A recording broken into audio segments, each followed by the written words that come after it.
Hi everyone, let's talk about AEW Dynamite January 7th, 2026. This past week's this past week's AEW Dynamite, which was a great show in my opinion, a great show. Let's talk about it, guys. So the show opens up with Excalibur and Bryan Danielson greeting audience at home as Justin Roberts introduces JR and he makes his way out to join the commentary team and he returns to AEW, guys. And then we then head over to a video from Renee Paquette earlier outside the medical office where she explains that Kevin Knight and Mike Bailey have been attacked ahead of a scheduled trios match wherein themselves and Jack Perry were supposed to face the the man and Don Callis enter as Renee Paquette questioned them about a possibility bounty, but Jake something appears alongside Mark Davis to join Don Callis, which he's going by Jake Daly now. He's going by Jake Dolly, guys. But Jake something, I'm gonna still call him Jake something. And appears alongside Mark Davis to join Don Callis. Then back at ringside, Jon Moxley makes his way to the ring, and Shelton Benjamin and MVP follow with their since joining the announce desk for the next coming match. And it was the first match of the night. Jon Moxley fences Shelton Benjamin. This was beautiful. This was beautiful. This was a beautiful match, I'm telling you, with Jon Moxley and Shelton Benjamin in this eliminator match for the AEW Continental Championship. Let's talk about it, guys.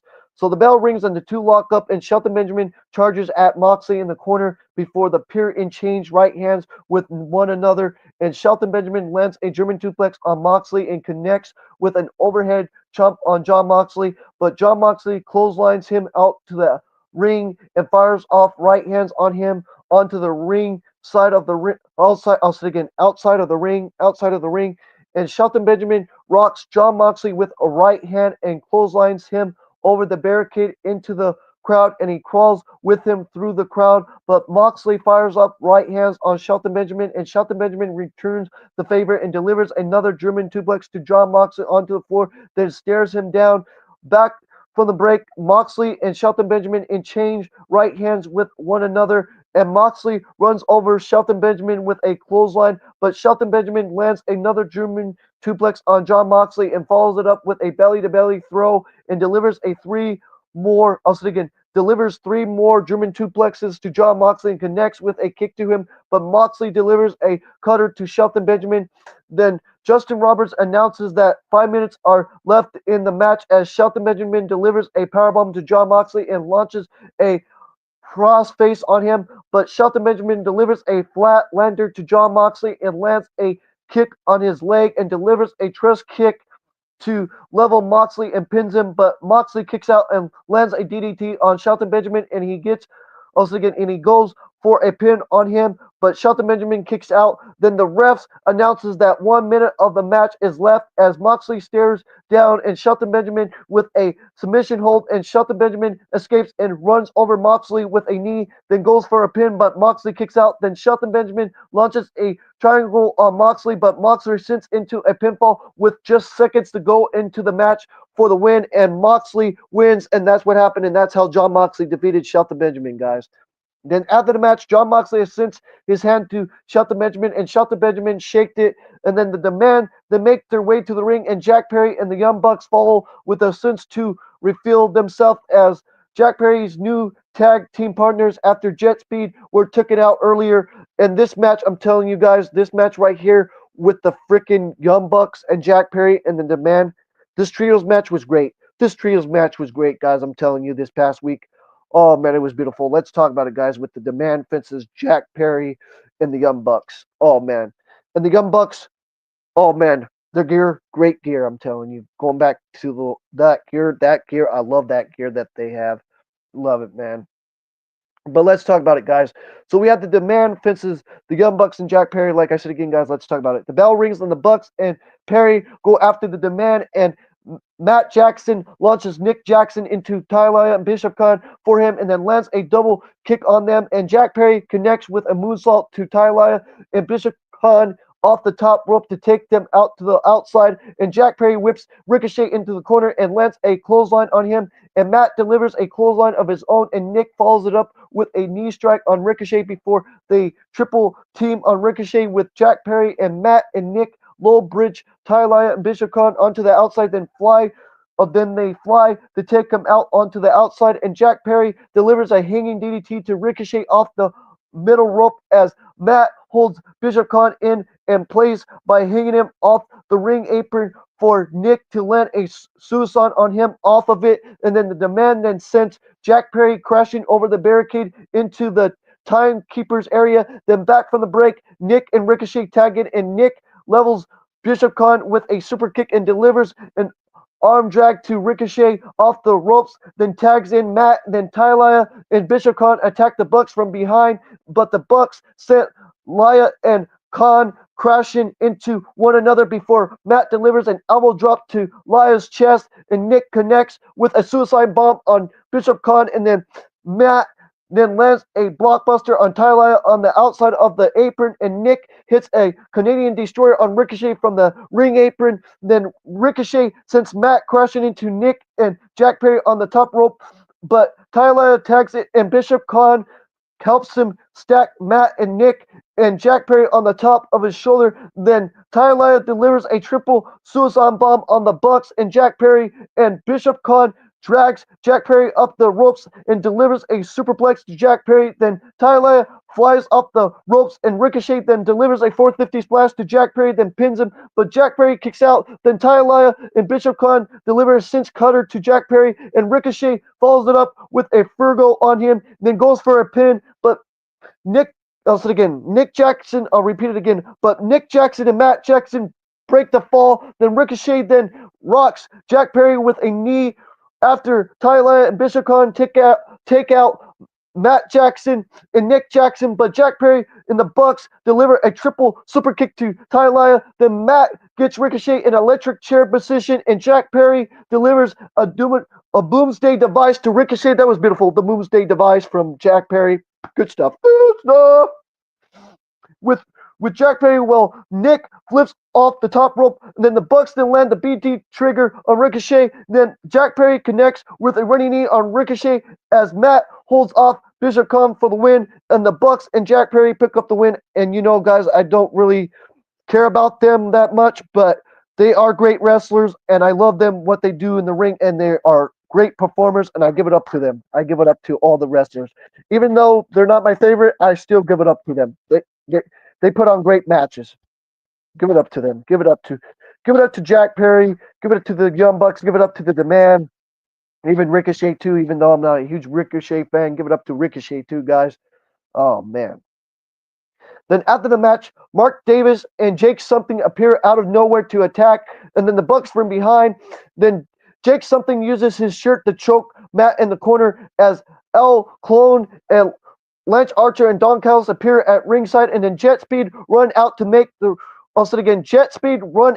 the ring with hockey sticks in hand to take out Lance Archer and El Clone, and the lights go out, and then they come back on, and Andrade is standing in the ring, and he connects with the message on Speedball Mike Bailey and removes his mask, and then stands tall with the Don Callis family in the ring, and that's what happened right there, guys. In my opinion, Andrade, I don't know if it's going to work for him in AEW. I hope it does. I really hope it does. I hope he doesn't start his bull crap again. I just hope he doesn't start his bull crap. That's all I got to say. Carry on, guys. Then we had Willow Nightingale host a celebration for becoming the new TBS champion. This was funny, guys. This was great comedy, I'm telling you. Great comedy. Renee Paquette introduces Willow Nightingale, and she makes her way to the ring along with Harley Cameron and Chris Enter. And Willow Nightingale says she's feeling complete with the first step in the Willow 2-belt tour tonight, that she says she's getting ready for her first challenger and voice her assignment for celebrating with Harley Cameron and Chris Enter. And she says she's been reunited with both the TBS championship and Chris Enter, and says it's time to have some fun and eat some cake. And she says she loves the fight and fights anyone who wants to shot at the TBS and AEW Women's World Tag Team Championships, and noticing she will fight two in one night if she has to, and she says she knows there's those in the back who want to crash her celebration, and fights Mercedes Moné in the ring and since an appearance from her, and Mercedes Moné's music hits and she makes her way out into the warning outside, and Willow Nightingale says herself and Mercedes Moné had a lot to celebrate to I'll say it again. Mercedes Moné had a lot to celebrate together after Mercedes Moné had an incredible 2025, then says it's time for them to cut their cake, and Mercedes Moné begins screaming and destroying the table with cake and you know restorations, and sets up in the ring, and Harley Cameron pops in a popper over Mercedes Moné, and then but Mercedes Moné loses it on her and falls face first into the cake, and Chris Alenter has grabbed from the table, and Willow Nightingale surprised Mercedes Moné from behind and lands the Doctor Bomb on her, then does the lunch line in the ring with Harley Cameron and Chris Alenter and Renee Paquette, and that's what happened right there, guys. Great comedy, I'm telling you. Then then we head over to a Mark Briscoe where he's shared that well he's doing well technically, he's not doing as well medically, and he calls out Ichishiro ahead of their TNT Championship match this coming Saturday, which we'll talk about that, guys. What happened last night, that match with Ichishiro and freaking Mark Briscoe, great freaking match, I'm telling you. Then we had Sammy Guevara fences Bandito. Oh my goodness, this match with Sammy Guevara and Bandito was great. Let's talk about it, guys. The bell rings and Bandito sends his hand to Sammy Guevara, and Sammy Guevara responds by flipping off Bandito, then delivers a boot to him, and Bandito then runs the ropes, but Sammy Guevara moves out of the way before Bandito can take him out, and Bandito then sends Sammy Guevara crashing out of the ring and looks to fly, but Sammy Guevara moves out of the way and gloats, and Bandito then takes out Sammy Guevara with a kick to him off the apron, but Sammy Guevara throws something into Bandito's eye and delivers a tornado DDT to him off the ring steps. Then back from the break, Sammy Guevara delivers a chop to Bandito, and Bandito fires up clotheslines on Sammy Guevara in a cinch corner, but Sammy Guevara sends Bandito crashing into the ropes with a monkey flip and sets up for the GTH on him, and Bandito escapes and rolls up Sammy Guevara, but Sammy Guevara kicks out, and Bandito looks to catch Sammy Guevara with the 21 plex, and Sammy Guevara offenses it and takes out Bandito, then fires off right hands on Bandito, and Bandito catches Sammy Guevara with a knee strike and follows it up with a 21 plex for the win, and that's what happened right there, guys. Then we had this whole thing with MGF and Bandito, which was good stuff. Let's talk about it, guys. So after the match, MGF music hits and he makes his way out along with John Cruel. John Cruel. Screw. You know what I'm saying? John Su. Cruel. John Cruel. I'll just say that, guys. John Cruel. I'm trying probably saying it wrong, but John Su, I'll say it again.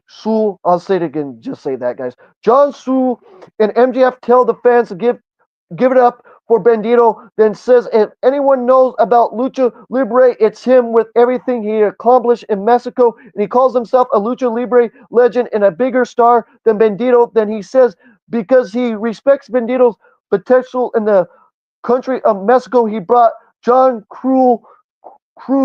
I'll say it again. John Cruz to I'll say it again. John Cruz to tolerate for him. I'll say it again. Translate him. The translate for him. The translate for him. And John Cruz speaks to Bandito in Spanish on MJF's behalf to relate what he has just said. And MJF then continues to run his mouth and offers to wrestle Bandito on a pay-per-view 5 to 10 years. And Bandito grabs the microphone from John Cruz and he says he can speak English and then calls MJF a stupid son of a bitch. That was cool. I love that part. That part was great when MJF said, I can speak English, you son of a bitch. That line was good. That line was good. Then MJF clocks Bandito as John Cruz holds Bandito in place, but Bandito gains the upper hand and delivers a 21 plex to Bandito and grabs the AEW World Championship and holds it up And that's what happened right there, guys. Great stuff when Bandito holding up the AEW World title and doing the 21 plex to John Cruel and freaking MJF. That was fun. That was fun. That was another thing that was funny on the show. Then we had Tony Storms and Luther making their way to the ring, and Maria Shafir followed. This match was a little fun match with with them, which ended in a disqualification. I wish it would have not ended in a disqualification. Both women are great. Tony Storms and Maria Shafir, great women, great freaking women. I'm telling you. But let's talk about it, guys. The bell rings and the two go right after one another, and Tony Storms whips Maria Shafir around the ring by her hair, then gets in Daniel Garcia and Wheeler Yuta's face onto the outside, and Tony Storms pins Maria Shafir back in the ring, but Maria Shafir kicks out back from the break. Maria Shafir sends Tony Storms crashing into the middle rope and lands a kick onto the outside of Storms and heads before she goes for a pin, and Tony Storms kicks out, but Maria Shafir mocks her by toggling with her and leveling her with a forearm, and Tony Storms responds with a dropkick on Maria Shafir and charges at her, but Maria Shafir levels Tony Storms with a big boot, and Tony Storms catches Maria Shafir with an also again with an up kick and a headbutt, then rolls her up, and Wheeler Yuta pulls the ref out of the ring and Wheeler Yuta pulls the ref out of the ring to break the fall, but the ref calls for the bell and declares Tony Storms as the winner due to disqualification. Then after the match, Maria Shafir clocks Tony Storms and takes out Mia with a kick. When she runs out of the ring, Luther slides into the ring, and the Death Riders regroups him to OC and Roger Strong make their way out to come to Luther aid, and Claudio makes his way to the crowd, but the Death Riders convince him to back down, and OC then helps up Tony Storms and Mia and close with the both of them. And that's what happened right there, which was beautiful, guys. Beautiful stuff. We then head backstage where Pac and Darby Allin get in a physical conversation that results in Pac accepting a challenge to another match for Darby Allin, and Darby Allin sprays a resistor into Pac's face and sends him crashing into a garbage door, but runs away when Claudio and Wheeler Yuta and Daniel Garcia find Pac backstage. Then we had the main event. Guys. Swerve Strickland and Adam Page fences Powerhouse Hobbs and Hook in a lights out tag team match. Oh, this was great. This was freaking great stuff. Great stuff.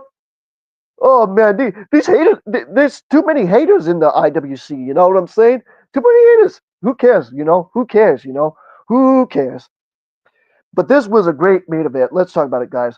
So we had, Swerve Strickland and Hangman Adam Page picking up the win over Powerhouse Hobbs and Hook, guys. Let's talk about it, though. The bell rings and Hook brawls with Swerve Strickland as Powerhouse Hobbs and Hangman Adam Page go at it on the other side of the ring, and Swerve Strickland gets Hook up on his shoulders on the apron, but Powerhouse Hobbs comes to Hook's aid and sends Swerve Strickland crashing off the apron, and Swerve Strickland rocks Will Hobbs with a big boot off the apron, and Hangman Adam Page hits Will Hobbs with a chair. Then he places it on Will Hobbs' neck and then sends him crashing into the ring post. But Swerve Strickland takes out Will Hobbs from inside the ring. Then Hangman Adam Page chases Hook around the ring with a chain in hand, but Will Hobbs runs over Hangman Adam Page with a crossbody, and Swerve Strickland flits over the top rope with a crossbody to take out Powerhouse Hobbs, but Hook delivers a tombstone suplex to Swerve Strickland on the ring apron, and then back from the break, Hook delivers a suplex to Hangman Adam Page through a table, sets up into the corner, and it goes for a pin, but Hangman Adam Page kicks out and brings a chair into the ring, and Powerhouse Hobbs gets Hangman up on his first shoulder and sends him crashing into the chair and sets up into the corner of the ring, but Hangman Adam Page escapes and sends Powerhouse Hobbs crashing into it instead. Then Swerve Strickland Hangman Adam Page a staple gun. I'll say it again. Swerve Strickland I'll say it again. I repeat it again. I talk too fast, guys. Swerve Strickland Hangman Adam Page. I'll repeat it again, guys. Swerve Strickland Hangman Adam Page a staple gun, and Hangman Adam Page begins stabling Hook's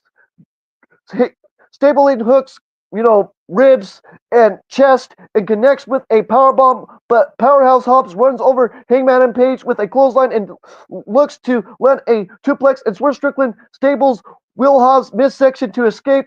And you know what I'm saying, guys. I'm talking too fast again.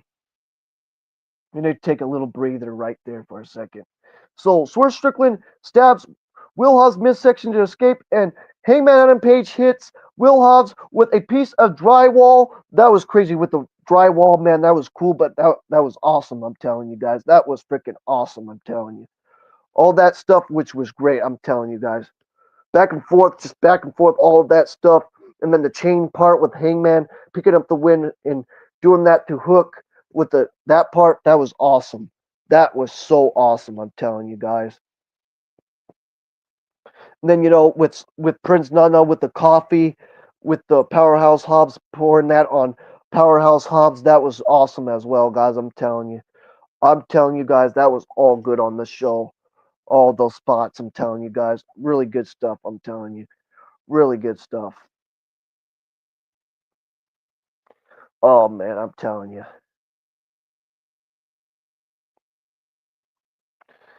Let's talk about it still. So yes, guys.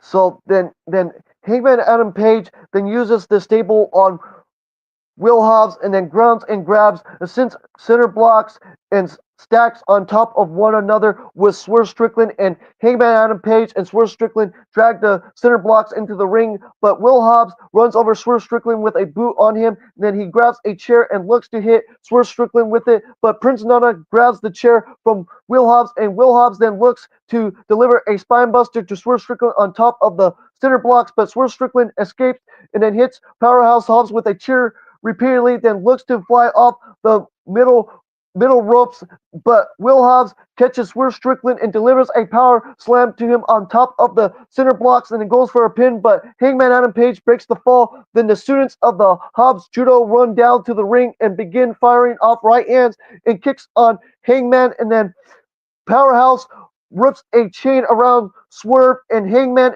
not next to tie them together, but Prince Nana throws his coffee into Powerhouse Hobbs' face, and then Swerve Strickland and Hangman cinch themselves and use the chain to take out the Hobbs Judo students, and Hangman runs over Powerhouse with a clothesline and sets up for the bloodshot lariat, but Powerhouse Hobbs interrupts him with a spinebuster and goes for a pin, and Swerve Strickland breaks the fall with a house call to Powerhouse Hobbs and delivers a swerve stomp to the Hobbs Judo students off the top rope. And then Hook rolls up Hangman and Page, but Hangman kicks out, and Hook looks to hit Swerve Strickland with a pipe, and then Hangman grabs the pipe mid-air, and Swerve Strickland takes out Hook with a headbutt. Then Hangman then lands a bloodshot lariat on Hook and uses the chain on top of the rope and chokes Hook, and Hook tapped out, and that's what happened, guys. And I gave this show a 9.5 out of 10. It was a great show. A 9.5 out of 10, guys. It was a great show. Loved it. Really did. I loved it. Oh, man, it was beautiful. It was a beautiful show, in my opinion, guys. And that's all I have to say, guys. And this is CJD 2006. Don't forget to like the video, subscribe to the channel, hit those notification bells as always, guys. And peace out and take care and much love.